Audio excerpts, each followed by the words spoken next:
台湾劳工福利社会局的工作报告持续关心市府委外经营的中青公寓，强调这款安养长期照顾中心一个月市府只收9万，因却甲市民每个月收3万外、4万外的高价费用，加上公费收容高达只有70%，这款无到1/3的比例偏低，根本无照顾到艰苦人，质疑道理相上。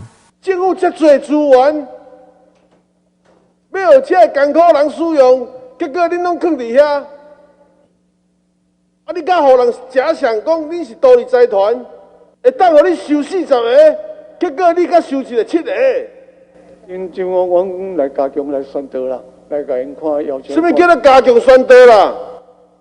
因啊，告诉我。安尼就是你甲摇篮山庄，大家拢讨好势嘛。袂啦，大家伫遐讲好听话尔嘛。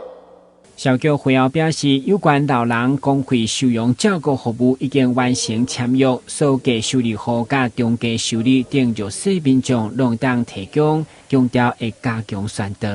台新闻军及林根采访报道。